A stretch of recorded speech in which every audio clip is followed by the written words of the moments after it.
Hey everyone, welcome to the weekly update. This is the first real update of 2020. I hope everyone had a great holiday season.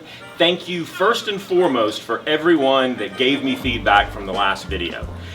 Things are going to change with the videos and with the quantity of videos and with hopefully the serviceability of the videos, and that is because of your request. So we're going to start those next week. You'll get 2 videos a week from us. One will be a self-help guide that will be catered to all the different things that you guys asked about last week, and we will get those to you once a week, as well as the weekly update. One more change to the weekly update this year is each week I'm going to have Kevin, who is our freshwater manager, Gracie, who is our saltwater manager, and Michael, who is our coming coral guru, to give you and showcase you some of their particular picks for the week.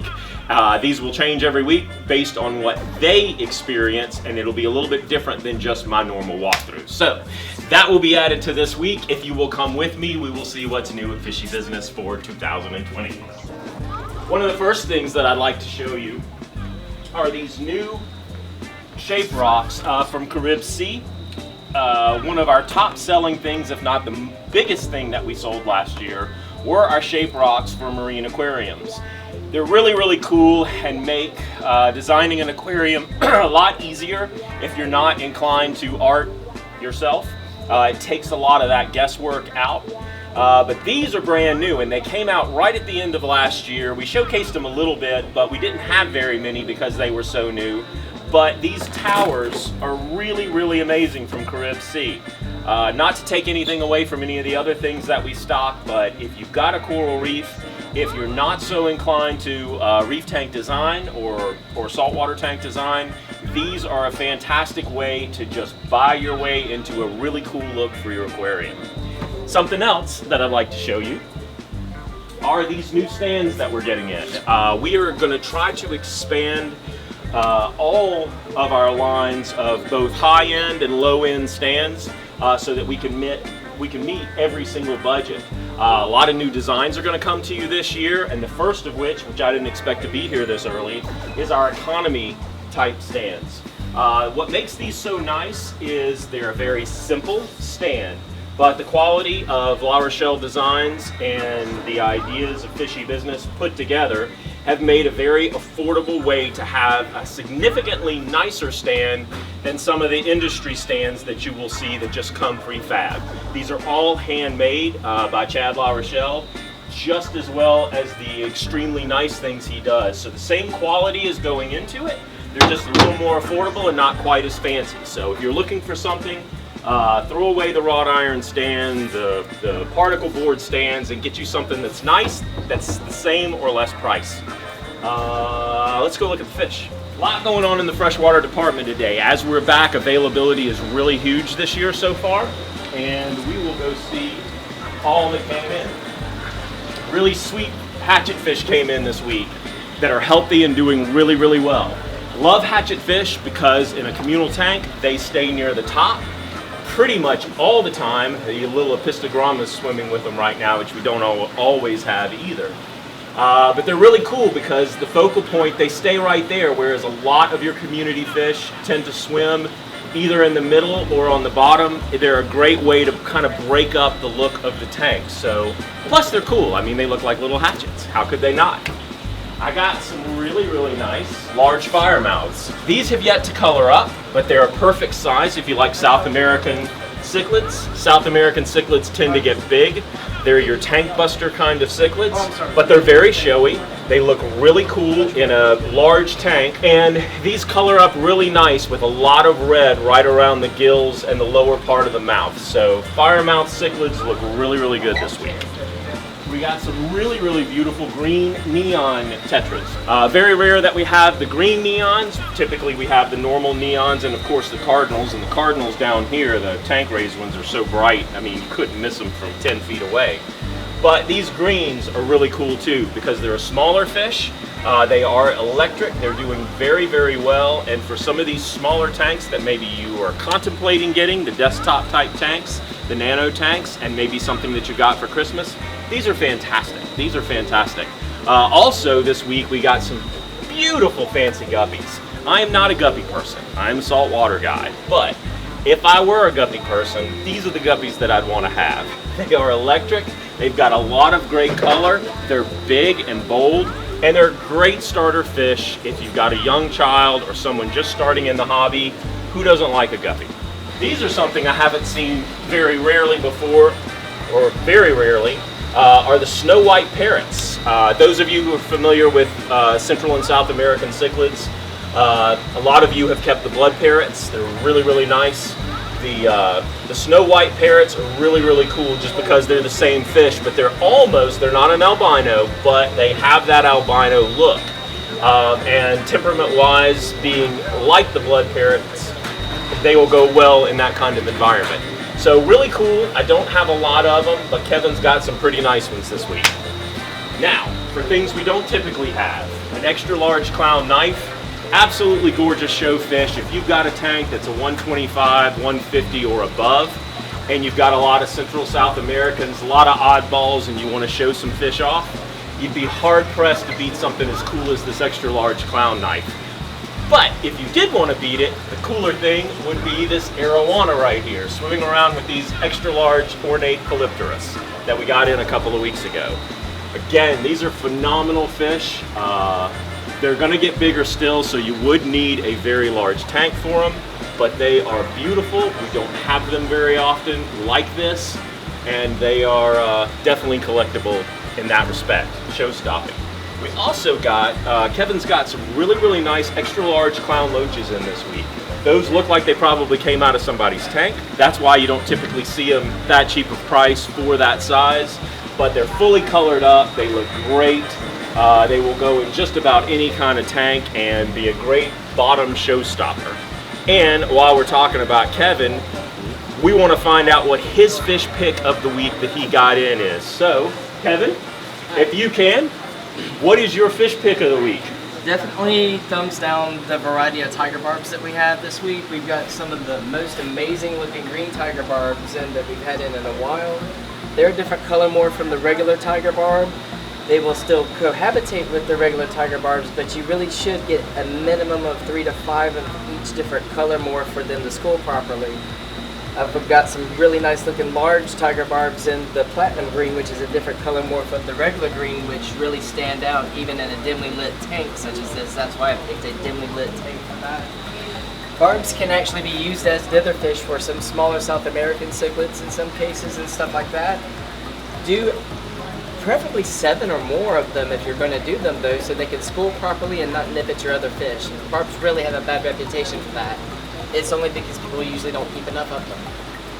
Fantastic. Kevin's forgotten more about freshwater fish than I will probably ever know. So when you do come in, you want to find him. If you have any questions, he's your guy. Now, moving right along, we got in some Hippostomus, which are kind of like Plecostomus. They're a great algae eater for your tank. We got in a ton of live bearers. Mollies, guppies, swordtails, just about everything Kevin's got us built back up. These are great if you want fish to breed, if you want to teach kids about fish keeping. They're a lot of fun when you're young. Some people love them at every age. They're very pretty. They require a little bit more salt in the water than most of the fish that we have, but they are a great schooling community fish if you want something that's a little different than a tetra. There's really a lot that came in. I know I say that every week, but you can't go through everything in 5 minutes. So let's go look at saltwater and get a couple highlights there. So we're back in the saltwater section right now. We have 2 saltwater shipments this week. The one that came today and the one that didn't come today. The one that didn't come today is supposed to be here tomorrow. You never know, but hopefully it'll be here tomorrow. And if it is here tomorrow, we have been promised that we will have a variety of fish from the Red Sea.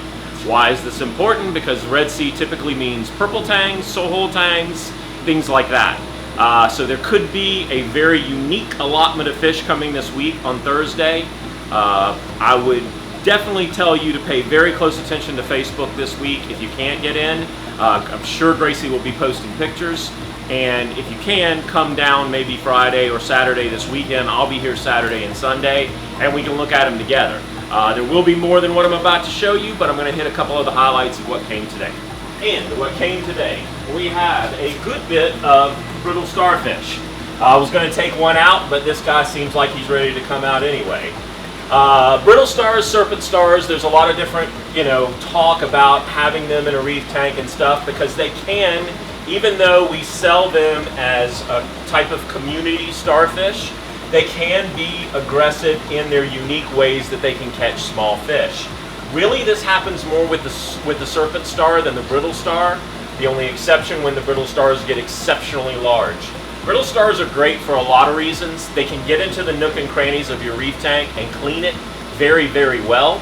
If you lose something, something dies, they are the go-to starfish. They will absolutely, come here little guy, they will absolutely move in and pick up any type of debris, leftover food if you're a heavy feeder. Starfish play a very, very important role in the ecosystem of the oceans because they are the cleanup crew of the ocean. They move in when a fish dies and get rid of it so it doesn't pollute in the area that particular fish is around. And when you're keeping fish in a box like a fish tank, you definitely want to pay very close attention to any leftover detritus, food, or anything that could be left over.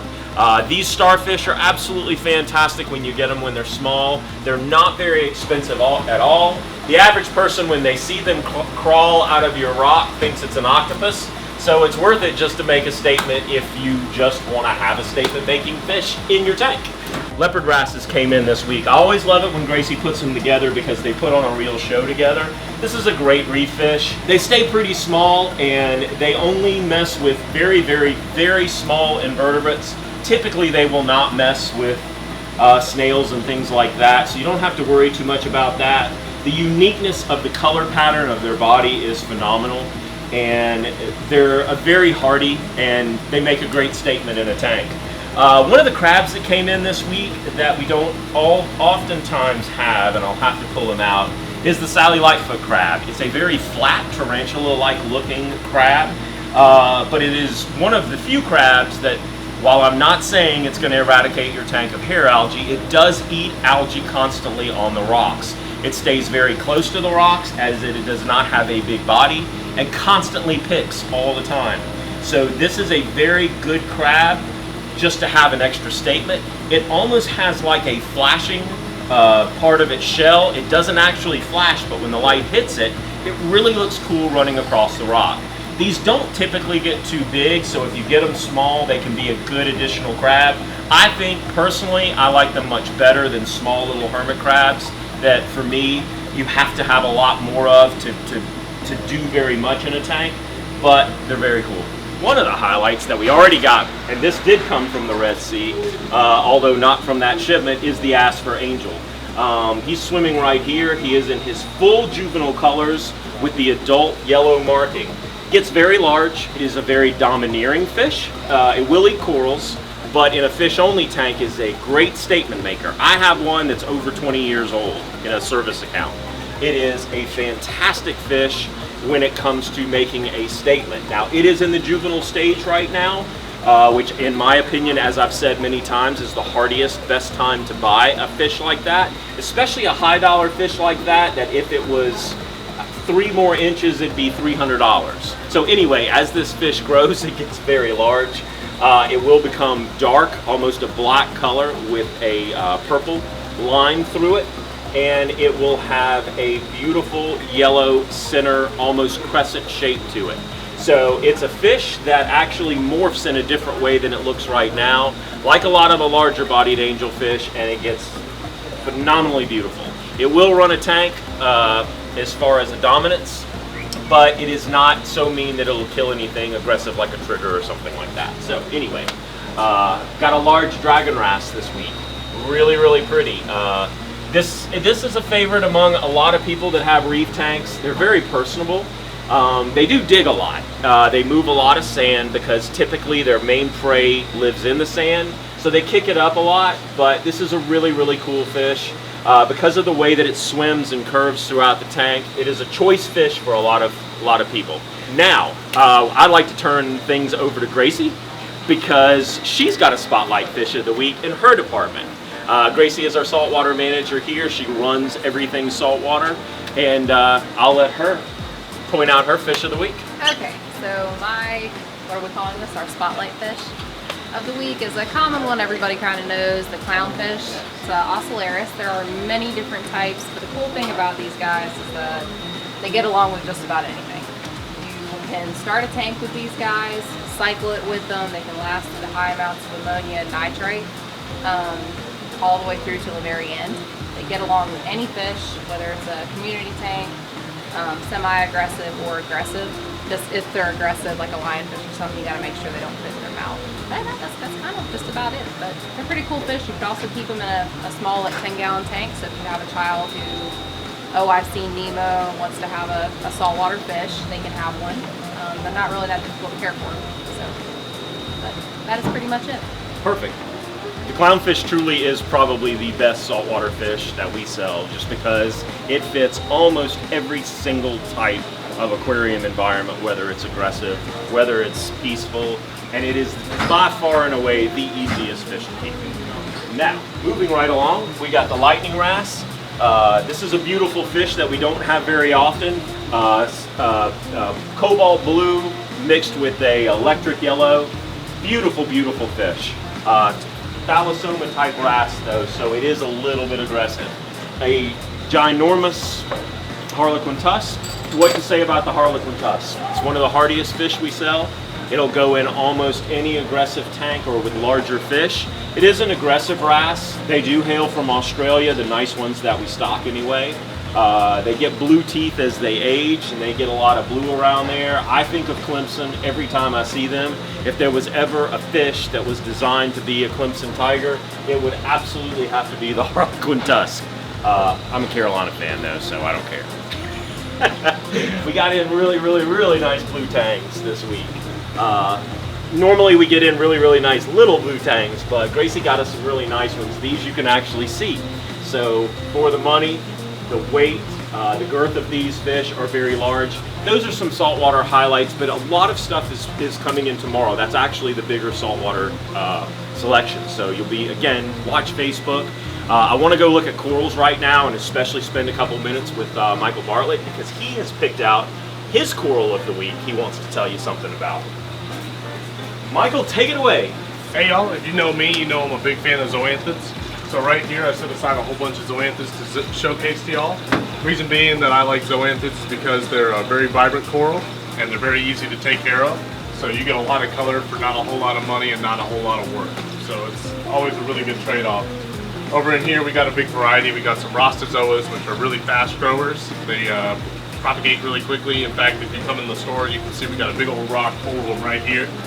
And there's also some more challenging zoas to take care of on here. I do have some seductions on here, which tend to be some of our higher dollar zoanthids. And the reason they're higher dollar is they are slower growing, so they tend to propagate less over time. Michael, what right now would you say is the best zoanthid that we have? If somebody came in and said, money is no object, I want the coolest zoanthid you have, what do we have right now? I'm a big fan of the seductions. Like I've already told y'all, they're probably some of the most vibrant in here. They really have a striking red and white coloration that really, I can't express enough how much they pop. I mean, they're just gorgeous, gorgeous coral. And if I wanted a beginning zoanthid, what's the best beginning zoanthid we've got? We got eagle eyes and rostas on this rack here. And throughout the racks across here, we can point out other different types to you whenever you come into the store and check it out. Cool, thanks. So, you have Michael's pick for the week. Check him out next week. He'll have picked out another coral for you. Okay, so I know that's a quick overview of things this week. We're trying to kind of get back into the swing of things. I hope the spotlight fish in the different departments has been something that's kind of cool that you will like. If you don't like it for any reason, or you do, or you want more of that kind of thing, how about let me know? I'm really now going off of your requests and things like that for trying to make these videos better. So any communication you've got, good or bad, I am willing to listen to. So just give me a shout out, let me know how you think these things are going, and hopefully next week I will have 2 videos for you and we can start a lot of self-help things such as disease recognition, how to treat, setting up tanks, setting up reef tanks, tank design, certain products, how they work, how they don't work, things like that. We're going to really try to get a way to help you even when we're not open. So have a wonderful weekend, a great week. Great to have you back. Peace out.